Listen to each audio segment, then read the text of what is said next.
Dr. Khyati Wadhe. Welcome back to my channel. Students, if you like my video, do subscribe my channel, like the videos and share with your friends. Hello dear students, welcome back to my channel.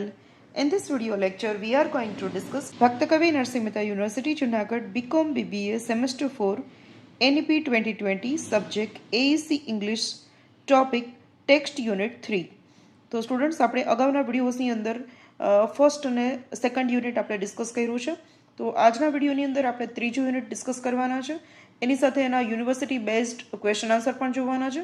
તો video completely જોજો. જો તમે channel પર નવા હોય, subscribe ન કરી હોય તો ચેનલ સબસ્ક્રાઇબ કરી દેજો અને બાજુમાં રહેલ બેલ આઇકન પ્રેસ કરી દેજો જેથી કરીને મારા નવા આવનાર વિડીયોઝ નોટિફિકેશન તમને તરત જ મળે. તો વિડીયો સ્ટાર્ટ કરીએ છીએ. So students, this is our third unit, the question of English by Ramchandra Guha. This is the picture of Ramchandra Guha. Ramchandra Guha એક ઇન્ડિયન હિસ્ટોરિયન અને રાઇટર છે અને આ આર્ટિકલની અંદર ડિસ્કસ કરે છે કે ધ ક્વેશ્ચન ઓફ ઇંગ્લિશ એટલે કે બ્રિટિશર્સના રૂલ દરમિયાન ઇંગ્લિશને એક ઓફિશિયલ લેંગ્વેજ તરીકે ડિક્લેર કરેલી, બટ એ જતા રહ્યા છે પણ હજી પણ ઇંગ્લિશનું એટલું જ ઇમ્પોર્ટન્સ છે. ઇન્ડિયન લેંગ્વેજીસનો યુઝ એટલો ઓછો થાય છે, બટ ઓફિશિયલ લેંગ્વેજ તરીકે ઇન્ડિયાની અંદર ઇંગ્લિશનું એટલું વધારે પડતું પ્રભુત્વ છે. તો એના પર એ પોઝિટિવ સાઇડ્સ અને નેગેટિવ સાઇડ્સ ડિસ્કસ કરે છે. તો સ્ટાર્ટ કરીએ છીએ આર્ટિકલ આપણું. The question of English, Ramchandra Guha. Ramchandra Guha, this is the picture of Ramchandra Guha. Ramchandra Guha, renowned Indian historian and writer, explored the role of English language in India's history. Ramchandra Guha છે ભારતના ઇતિહાસકાર છે, લેખક છે અને ભારતના ઇતિહાસમાં અંગ્રેજીનું શું મહત્વ છે, અંગ્રેજી લેંગ્વેજનો શું રોલ છે એ આ આર્ટિકલમાં ડિસ્કસ કરવાના છે. In his work the question of English, અને એની બુકનું નામ છે the question of English. In this book Guha discusses how English became crucial in India during British colonial rule and how it continues to influence the country even today. 1947 પહેલા ભારત દેશ આઝાદ થયો પહેલા આપણા ભારત દેશ પર બ્રિટિશર્સનું રૂલ હતું. તો ત્યારે એ લોકોએ ઇંગ્લિશને એક ઓફિશિયલ લેંગ્વેજ તરીકે ડિક્લેર કરેલી હતી, બટ એ ઇન્ફ્લુઅન્સ હજી પણ આપણા ભારત દેશમાં જોવા મળે છે. ઇન્ડિયન લેંગ્વેજીસ ઓછી યુઝ થાય છે, ઇંગ્લિશ લેંગ્વેજનું ઓફિશિયલ લેંગ્વેજ તરીકે વધારે યુઝ થાય છે. તો એ ટોપિક પર રામચંદ્ર ગુહા ડિસ્કસ કરે છે. During the British rule, English was adopted as the official language for administration, education and communication. Ramchandra Guha કહે છે કે બ્રિટિશ પીરિયડ દરમિયાન અંગ્રેજીને ભારતના એડમિનિસ્ટ્રેશન એટલે કે વહીવટી વિભાગમાં, એજ્યુકેશન એટલે શિક્ષણમાં અને કમ્યુનિકેશન એટલે કે વાતચીતના માધ્યમમાં એક ઓફિશિયલ લેંગ્વેજ તરીકે ડિક્લેર કરેલી હતી. Even after India gained independence in 1947, English remained the dominant language in many sectors such as government, law and business. Ramchandra Guha કહે છે કે ભારતે 1947માં સ્વતંત્રતા તો મેળવી લીધી, બટ ઇંગ્લિશ હજી પણ ગવર્મેન્ટ સેક્ટર, લો, બિઝનેસ, કમ્યુનિકેશન સેક્ટરની અંદર એક ઓફિશિયલ લેંગ્વેજ તરીકે, એક ડોમિનેટિંગ લેંગ્વેજ તરીકે અત્યારે પોતાનો રોલ પ્લે કરે છે. Guha examines both the positive and negative aspects of this continued use of English language, કે અંગ્રેજી ભાષાની પોઝિટિવ અને નેગેટિવ સાઇડ ભારતના લોકો પર શું છે એ આજે આપણે ડિસ્કસ કરવાના છે. On one hand, English allowed Indians two connect with the global community. એક બાજુ જોઈએ તો ઇંગ્લિશનો એક પોઝિટિવ સાઇડ એ પણ છે કે ભારતના લોકો ગ્લોબલ કમ્યુનિટી એટલે કે વિશ્વના કોઈ પણ લોકો સાથે કમ્યુનિકેશન કરવું હોય, કોઈ પણ લોકો સાથે કનેક્ટ થવું હોય તો ઇંગ્લિશ લેંગ્વેજને કારણે થઈ શકે છે, because English is a common language four everyone. આપણને કોઈ સ્ટેટ અથવા તો કોઈ કન્ટ્રીની લેંગ્વેજ નથી આવડતી, ખાલી ઇંગ્લિશ લેંગ્વેજ આવડે છે તો we can communicate with everyone. તો ગ્લોબલ કમ્યુનિટી માટે ઇંગ્લિશ એક ઇમ્પોર્ટન્ટ લેંગ્વેજ છે. It opens the door for Indians to access knowledge in the fields like science, technology, literature, and it provides opportunity for the travel and work abroad. Ramchandra Guha કહે છે કે English language જે લોકોને આવડે છે એ લોકો માટે ઘણા બધા ફિલ્ડમાં એ લોકો પોતાનું નોલેજ મેળવી શકે છે, જેમ કે સાયન્સ છે, ટેકનોલોજી છે, લિટરેચર છે, કમ્પ્યુટર છે, ટેકનોલોજી છે, બધા જ ફિલ્ડમાં નોલેજ મેળવી શકે છે. પ્લસ કોઈ વ્યક્તિ એબ્રોડ ફોરેનની અંદર ટ્રાવેલ માટે જાય છે, વર્ક કરવા માટે જાય છે, સ્ટડી કરવા માટે જાય છે, તો એમના માટે પણ જોઈએ જેને લોકોને ઇંગ્લિશ આવડે છે એ લોકોના માટે ઓપોર્ચ્યુનિટીઝ ઘણી બધી છે. English became global language, enhancing India's engagement with the world. English એક ગ્લોબલ લેંગ્વેજ બની છે, વૈશ્વિક ભાષા બની છે, વિશ્વના દરેક લોકો બોલે છે આ ભાષા અને એને કારણે ઇન્ડિયાનું એન્ગેજમેન્ટ છે વર્લ્ડ સાથે થયું છે, એટલે કે ભારતના લોકો છે એ પોતાની જાતને વર્લ્ડ સાથે કનેક્ટ કરતા થયા છે. સોશિયલ મીડિયા પર જોઈ લો, વેબસાઇટ્સ પર જોઈ લો, અથવા તો મોબાઈલ સ્માર્ટફોનની અંદર જોઈ લો, તો એક લેંગ્વેજ જે છે ઇંગ્લિશ જોવા મળે છે. તો ઇંગ્લિશનું નોલેજ એટલું જ ઇમ્પોર્ટન્ટ છે અત્યારે. તો આ એની પોઝિટિવ સાઇડ કીધી છે રામચંદ્ર ગુહાએ. હવે એની નેગેટિવ સાઇડ પણ જોઈએ છે.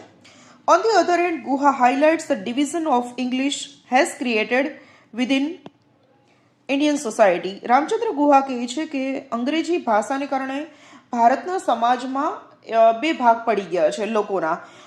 અને બે ભાગ કયા છે? તો કે those who speak English were often considered more educated, superior, while those who didn't were marginalized. કે ભારતના લોકોની મેન્ટાલિટી એક પ્રકારની એવી થઈ ગઈ છે કે જે લોકો ઇંગ્લિશ બોલે છે એ લોકોને એજ્યુકેટેડ માનવામાં આવે છે, સુપરિયર એટલે કે બધા કરતાં હોશિયાર માનવામાં આવે છે, અને જે લોકો નથી બોલી શકતા એને માર્જિનલાઇઝડ એટલે કે ઇલિટરેટ, અનએજ્યુકેટેડ, અભણ અથવા તો કોઈ પણ અનપ્રોફેશનલ એવું ટાઇટલ આપી અને એને સાઈડમાં કરી દેવામાં આવે છે. તો આ ઇંગ્લિશ લેંગ્વેજને કારણે બે અલગ અલગ ભારતની સોસાયટી છે ડિવાઈડ થઈ ગઈ છે, એવું રામચંદ્ર ગુહાનું કહેવું છે. This led to social divide between the rich and the poor, between different regions of India. Ramchandra Guha કહે છે કે આ ઇંગ્લિશ લેંગ્વેજના વધારે પડતા ઉપયોગને કારણે, વધારે પડતા પ્રભાવને કારણે જે લોકો ઇંગ્લિશ બોલી શકે છે એને રીચ માનવામાં આવે છે, જે લોકો ઇંગ્લિશ નથી બોલી શકતા એને પુઅર માનવામાં આવે છે નોલેજ વાઇઝ. અને આ રીતે ઇન્ડિયાના અલગ અલગ ભાગના ઇંગ્લિશના પ્રભુત્વને કારણે ડિવાઈડ થઈ ગયો છે કે જે લોકો બોલી શકે છે અને જે લોકો નથી બોલી શકતા એ. Guha also discusses the impact of English on Indian culture. હવે રામચંદ્ર ગુહા ડિસ્કસ કરે છે કે ભારતીય સંસ્કૃતિ પર અંગ્રેજી ભાષાની શું અસર થઈ છે. So many Indian writers and academicians use English. ઘણા બધા ભારતીય લેખકો અને એકેડેમિક્સ એટલે કે જે એજ્યુકેશનલિસ્ટ છે એ લોકો ઇંગ્લિશનો યુઝ કરે છે two express the ideas and it becomes the language of power and Prestige. અત્યારે તમે કોઈ પણ વ્યક્તિને કોઈ પણ ફિલ્ડમાં જોઈ લો કે એ લોકો ઇંગ્લિશનો યુઝ કરે છે પોતાના આઈડિયાઝને શેર કરવા માટે. અને અત્યારે ઇંગ્લિશ જે લોકોને આવડે છે તો ઇંગ્લિશ લેંગ્વેજ છે એક લેંગ્વેજ નહીં બટ એક પાવર અને પ્રેસ્ટીજ ની એક ફેશન થઈ ગઈ છે. However, this dominance of English has led to a decline of Indian languages in cultural traditions. ભારતની અંદર અંગ્રેજી ભાષાના પ્રભાવને કારણે જે ઇન્ડિયન લેંગ્વેજીસ છે, જે ભારતની ભાષાઓ છે, ભારતની પરંપરાઓ છે, એનો નાશ થતો જાય છે. કેમ કે જનરલી અત્યારે દરેક લોકો વેસ્ટર્ન કલ્ચર તરફ વળ્યા છે. ફેસ્ટિવલ્સ છે પણ એ પણ વેસ્ટર્ન કન્ટ્રીઝના ઉજવવામાં આવે છે, જેમ કે 25 December, 31 December, 14th fab, Valentine's day. તો આવા બધા વેસ્ટર્ન કલ્ચર્સને ફોલો કરે છે, લેંગ્વેજને ફોલો કરે છે. તો આને કારણે ભારતીય પરંપરાઓ અને ભારતીય સંસ્કૃતિ જે છે એમનો જે યુઝ છે ઘટતો જાય છે. અને કદાચ નેક્સ્ટ જનરેશન જે હવે પણ આવનાર જનરેશન છે એ લોકો પણ જો કન્ટિન્યુ આ રીતે ચાલુ રાખશે તો ભારતીય ભાષાઓ અને ભારતીય સંસ્કૃતિ જે છે એક હિસ્ટ્રી બની જશે, એવું રામચંદ્ર ગુહાનું કહેવું છે. Guha emphasizes that English is important for global communication, but it should not overshadow India's native languages, which are essential for cultural preservation. Ramchandra Guha કહે છે કે ઇંગ્લિશ ભાષા જે છે એ ગ્લોબલ કમ્યુનિકેશન મીન્સ કે વિશ્વના લોકો સાથે વાતચીત કરવા માટે જરૂરી છે, બટ એને કારણે અંગ્રેજીના એટલા બધા ઓવરયુઝને કારણે ભારતીય ભાષાઓ ભૂલાઈ જવી, ભારતીય ભાષાઓનો ઉપયોગ ન થવો એ આપણા ભારતીય સંસ્કૃતિને અસર કરનારું છે. એટલે કે ભારતીય સંસ્કૃતિનો વારસો જાળવી રાખવો હોય તો ભારતીય ભાષાઓને પણ એટલું જ મહત્વ આપવું જોઈએ. ભારતીય સંસ્કૃતિને, ભારતીય રીતરિવાજોને, ધર્મોને, કસ્ટમ્સને આપણે આપણા જીવનમાં ફોલો કરવી જોઈએ. ભારતીય ભાષા બોલવી જોઈએ, જેમ કે ગુજરાતી છે, હિન્દી છે, અથવા તો સ્ટેટની કોઈ લેંગ્વેજ છે, અથવા તો ઇન્ડિયાની અંદર અલગ અલગ સ્ટેટના પ્રોવિન્સમાં જે લેંગ્વેજીસ બોલાય છે તો એનો જો ઘરમાં યુઝ થતો હોય તો બાળકો પણ એ ભાષા શીખશે. પણ જો તમે ઓનલી ઇંગ્લિશનો યુઝ કરશો તો જે ઇન્ડિયન લેંગ્વેજીસ છે, ઇન્ડિયન ટ્રેડિશન્સ છે, ઇન્ડિયન કલ્ચર છે એનો ધીમે ધીમે વિનાશ થતો જશે. તો ઇંગ્લિશ ગ્લોબલ કમ્યુનિટી માટે જરૂરી છે, બટ ઇન્ડિયન લેંગ્વેજીસ અને ઇન્ડિયન કલ્ચરને પણ આપણે ભૂલવું ન જોઈએ. Guha suggests a balance between using English for global connection and promoting India's native language for local expression. Ramchandra ગુહા અહીંયા એક વસ્તુ સજેસ્ટ કરે છે કે there should be a balance between English for global connection and promoting India's native languages for local expression. કે તમારે વિશ્વના કોઈ લોકો સાથે સોશિયલ મીડિયા પર અથવા તો ઓનલાઈન ઓફલાઈન તમે ટ્રાવેલ કરો છો, વાતચીત કરવી છે તો ઇંગ્લિશ જરૂરી છે, એના માટે તમે ઇંગ્લિશ શીખો.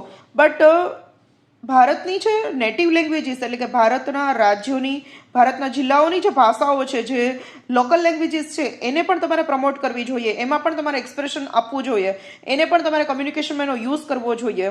કેમ કે આપણી જે સંસ્કૃતિ છે, જે આપણા રીત રિવાજો છે, આપણું જે કલ્ચર છે, એને પ્રેઝન્ટ કરવા માટે આપણી જે લોકલ લેંગ્વેજીસ છે એનો યુઝ થવો જોઈએ.